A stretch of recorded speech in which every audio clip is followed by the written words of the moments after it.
नमस्कार, कल्पना voice channel में आप सभी का स्वागत है। Full time made. शुभम उठो ना, देखो तो मम्मी जी कहाँ रह गई हैं। 9 बजने वाले हैं, अभी तक नहीं आई। वैसे तो रोज़ 8 बजे तक आ जाती थी, पर इधर 2-3 दिन से रोज़ आधा घंटा देर से आती हैं। पर आज तो 1 घंटा हो गया, अभी तक नहीं आई। मेघा ने अपने पति शुभम से कहा, कहाँ गई होंगी, अभी आ जाएंगी, तुम परेशान ना हो। शुभम ने उत्तर दिया, अरे परेशान कैसे न होऊं, अभी नाश्ता भी तैयार नहीं है और बाकी सारा काम भी वैसे ही पड़ा है। अभी तक काम वाली भी नहीं आई है। अब मैं काम देखूं या ऑफिस जाऊं? मेरे ऑफिस का भी टाइम हो रहा है और मेरा टिफिन नाश्ता वगैरह कुछ भी तैयार नहीं है। हद है लापरवाही की भी। मेघा खींच कर बोली, शुभम तुम परेशान मत हो, लाओ मैं तुम्हारी मदद करता हूँ, वरना तुम्हें ऑफिस के लिए लेट हो जाएगा। मेघा, मेरी मदद की छोड़ो, अपनी माँ की फिक्र करो, पता नहीं कहाँ रह गईं। मैं तो कहती हूँ आज ही उनसे बात करो कि ये सब क्या है, कहाँ जाती हैं आजकल। शुभम, जाएंगी कहाँ, वहीं बातचीत में व्यस्त हो जाती होंगी। मेघा, क्या पता, आजकल तो किसी को कुछ भी कहा नहीं जा सकता। जवान की तो छोड़ो, बूढ़ों के भी रंग ढंग अलग हैं। शुभम गुस्से में, मतलब क्या कहना चाहती हो तुम? मेघा, मैं कुछ नहीं कह रही, अपनी माँ से बात करो, कहाँ रहती हैं इतनी देर आजकल। कहते हुए मेघा अपने काम में लग गई। ये बात हो रही है सरला जी के बारे में, जो पति के देहावसान के बाद गांव से शहर अपने बेटे बहू के साथ रहने आई हैं। गांव में अकेले कैसे रहोगी, ये कहकर उनका बेटा उन्हें अपने साथ शहर ले आया था। जब से सरला जी आई थी, धीरे धीरे घर के सारे काम की जिम्मेदारी उन पर ही आई गई थी। शुभम उनका इकलौता बेटा और मेघा उनकी बहू दोनों ही मल्टीनेशनल कंपनी में नौकरी करते थे। वेद, उनका 2.5 साल का पोता, प्ले स्कूल जाता था। उसे छोड़ने और लाने की जिम्मेदारी भी सरला जी के ही कंधों पर आई थी। पहले तो घर के सभी कामों के लिए काम वाली आती थी और एक फुल टाइम मेड रखी हुई थी, जो पोते वेद की भी देखभाल करती थी। पर एक के बाद एक करके सभी छुट्टी कर दी गई थी। वो सब सही से काम नहीं करती हैं, बस एक बर्तन और साफ सफाई करने वाली आती है। खैर, सरला जी अपना ही घर है, बेटा बहू पोते, ये सोचकर पूरे घर की जिम्मेदारी अपने ऊपर ले रखी थी। पर इतना सब करने के बाद भी उनकी घर में इज्जत नहीं थी। मेघा तो कभी सीधे मुंह बात नहीं करती थी, उसे तो सिर्फ उनके काम से ही मतलब था। अपने बेटे शुभम के मुंह से प्यार के 2 बोल सुनने को भी तरस कर रह जाती थी। पर एक दिन तो मेघा को फ़ोन पर बात करते हुए उन्होंने जो सुना वो उनके लिए असहनीय हो गया था। वह फ़ोन पर किसी से हंसकर बात कर रही थी। अरे अब बहुत आराम है, वेद की भी चिंता नहीं रहती, शुभम की माँ ने बहुत अच्छे से घर संभाल रखा है, इसलिए ही तो उनको गांव से यहाँ लेकर आए थे।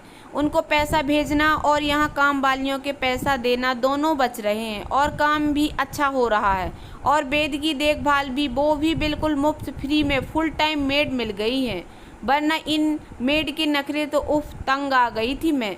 तब तक लोगों की ये रास्ता निकाला, इनकी आगे तो सरला जी सुन न सकी। असहनीय पीड़ा हुई उन्हें, क्षुब्ध हो गया था उनका मन, यह सोचकर कि जिसे वह अपना घर बेटा बहू समझ रही थी, उनके लिए उनका कोई महत्व ही नहीं था।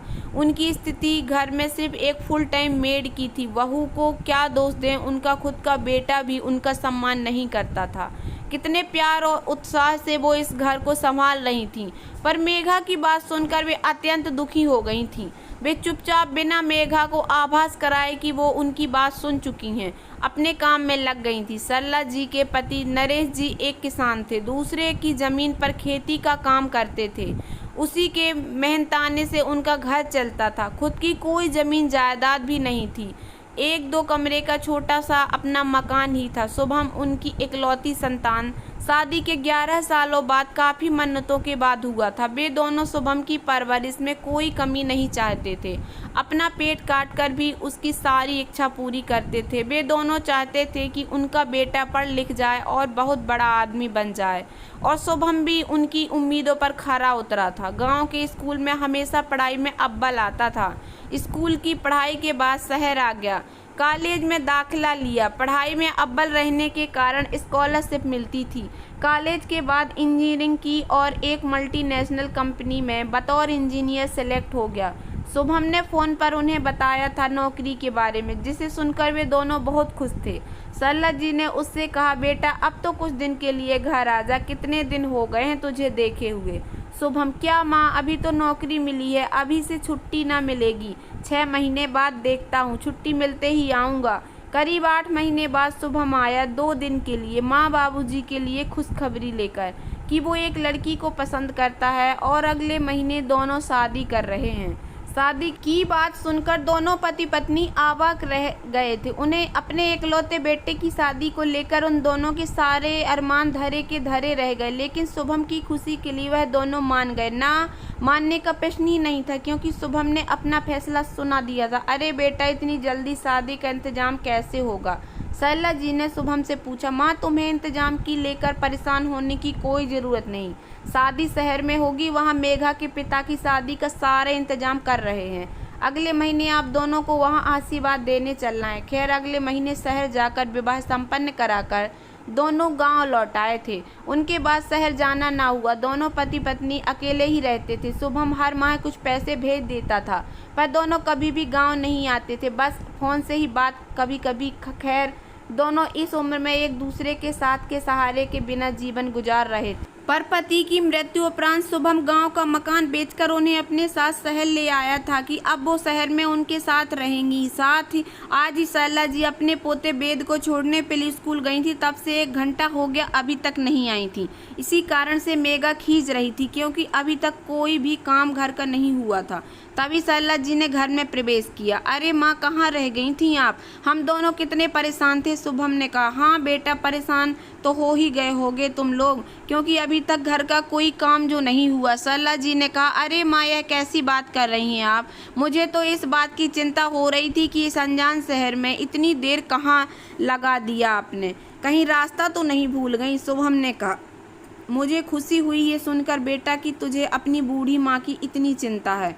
जुग जुग जियो मेरे लाल, पर अब अपने घर को संभालो तुम लोग, क्योंकि मैं जा रही हूँ। सरला जी ने सपाट लहजे में उत्तर दिया। जा रही हैं, मगर कहाँ और क्यों? शुभम और मेघा एक साथ बोल उठे। सरला जी के जाने की बात सुनकर मेघा और शुभम दोनों ही चौंक गए थे। मेघा के तो चेहरे का रंग ही जैसे उड़ गया था, ये सोचकर कि अब घर और वेद कौन संभालेगा और सारे काम कैसे होंगे। जब से सरला जी आई हैं तब से तो वो घर से तिनका भी नहीं हिलाती थी। सारे काम और वेद की देखभाल सब सरला जी ही करती थी, और वे दोनों निश्चिंत थे, और काम वालियों को दिया जाने वाला पैसा भी बच रहा था। पर माँ, आप कहाँ जाएंगी? अब तो गांव का मकान भी नहीं है, और इस उम्र में आप अकेले कहाँ रहेंगी? आपको यहाँ कोई क्या परेशानी है? शुभम ने पूछा। बेटा, तुम्हें इस सब की चिंता करने की कोई ज़रूरत नहीं। मेरे रहने और खाने पीने की सबकी व्यवस्था हो गई है। क्या कहाँ रहेंगी आप? शुभम ने आश्चर्यचकित होकर पूछा। वो मुझे एक डे केयर में काम मिल गया है, वेतन भी अच्छा देंगे और साथ ही रहना खाना भी। कल से मैं वहीं जा रही हूँ। क्या आप डे केयर में काम करेंगी और वहीं रहेंगी? ये आप क्या कह रही हैं माँ? कम से कम मेरी इज्जत के बारे में तो सोचा होता। शहर में मेरी कितनी इज्जत है और उसे धूल में मिला रही हैं। शुभम गुस्से में बोला। अच्छा माँ जी, इसी वजह से आजकल आपको देर हो रही थी।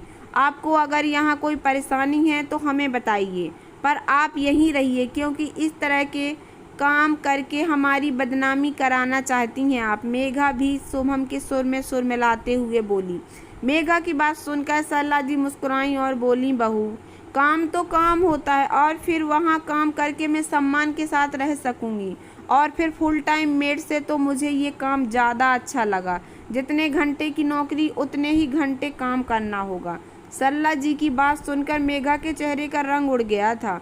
वो एक भी शब्द न बोल पाई। और हाँ, तुम लोग अपनी बदनामी की चिंता मत करो, आखिर तुम्हारी माँ हूँ। अपने बच्चों की बदनामी हो कैसे सोच सकती हूँ? मैं इस शहर से दूसरे शहर जा रही हूँ, जहाँ तुम्हें कोई नहीं जानता। सरला जी शुभम और मेघा की ओर मुखातिब होकर बोली और अपने कमरे में चली गई। शुभम मेघा अबाक खड़े देखते रह गए। तो दोस्तों, कैसी लगी आप लोगों को मेरी ये छोटी सी कहानी? अगर आप लोगों को मेरी ये कहानी पसंद आई हो तो प्लीज़ मेरे वीडियो को लाइक कर देना। चैनल पर नए आए हो तो प्लीज़ सब्सक्राइब कर लेना और ज़्यादा से ज़्यादा शेयर करना। धन्यवाद दोस्तों।